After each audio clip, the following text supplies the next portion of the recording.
life. An entire community watched your every move. They waited for your downfall and searched for another place to strike. Meanwhile, important things inside their own lives began slipping beyond repair. They were so determined to interrupt your progress that they failed to notice what their obsession was costing them.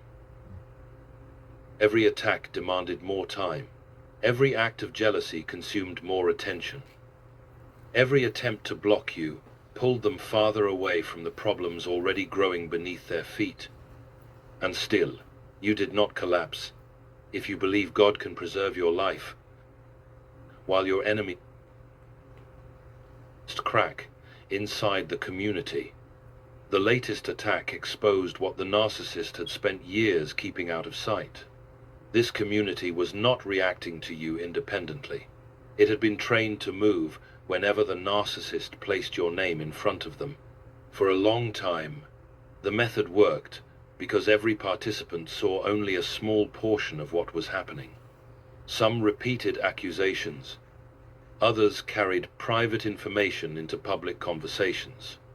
Hidden accounts gave cruelty a mask, while silent supporters made the attack appear more credible than it was. Nobody needed to understand the entire plan. They only needed to perform the part assigned to them. Then the narcissist pushed the campaign too far. Information appeared in places where it could not have arrived by accident. People claiming no connection to the attack, new details that had never been made public. The timing, language, and direction of the accusations began revealing coordination. What was supposed to make you look suspicious exposed the machinery operating behind the crowd. Participation immediately became more dangerous. The people who had spoken loudly when they felt protected by numbers became careful. Some stopped adding their names to the accusations. Others withdrew from online conversations they once entered without hesitation. They had been willing to wound you while believing their individual actions would disappear inside the crowd. Once the pattern became visible, the crowd no longer felt like protection. It felt like evidence. The narcissist saw the withdrawal and tightened control. Requests became demands. Silence was treated as disloyalty. Anyone who hesitated was watched more closely. The narcissist needed another attack to prove the community was still obedient. But forcing people to participate revealed how much authority had already been lost. What once happened through suggestion now required pressure. The group began looking inward.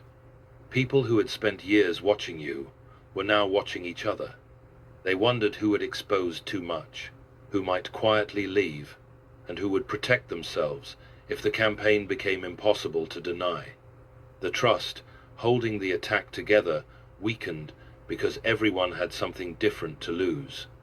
The narcissist could not admit that the plan had failed. Your life had continued. You had not returned to defend yourself before people committed to misunderstanding you. You had not surrendered your future to their opinion. Since the narcissist could not place the failure on you, it had to be placed somewhere inside the community. Those who had acted too openly were blamed for attracting attention. Those who had done less were blamed for weakening the effort. The people who believed loyalty would keep them safe finally saw the position you had once occupied. The narcissist always needed someone to carry the shame when manipulation stopped working. Their latest attack was meant to reopen your wounds. Instead, it made every participant aware of how quickly the narcissist could turn against them. The community remained together on the surface, but the reason had changed. Loyalty no longer held them in place. Fear did, and fear cannot preserve an alliance built on deception. It only keeps people close long enough to collect what they may later need to save themselves. The attack had created a crack the narcissist could not close. Every attempt to cover it would leave another witness behind. Number 2. Every new lie creates another witness against them. A lie kept inside a closed community can survive for years because everyone benefits from protecting it. But the narcissist did not want private agreement. They wanted visible damage. They wanted your work interrupted, your relationships disturbed, your reputation reduced, and your opportunities placed beyond reach. To produce those results, the attack had to leave the safety of the group. An accusation was carried towards someone connected to your work. A private detail was placed before people who had never participated in the campaign. Your name was introduced into online spaces where the narcissist could not control every response. The community expected outsiders to accept the accusation and complete the harm for them. Instead, outsiders became witnesses to the attack itself. They did not have years of resentment shaping what they saw. They encountered a group intensely focused on damaging one person who was not publicly fighting back. The aggression was larger than the evidence supporting it. The effort required to keep your name under attack became more revealing than the accusation. The narcissist had crossed a dangerous boundary. Gossip could be denied.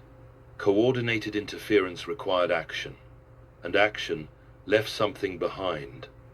A complaint had to be written. A claim had to be repeated with enough certainty to influence a decision.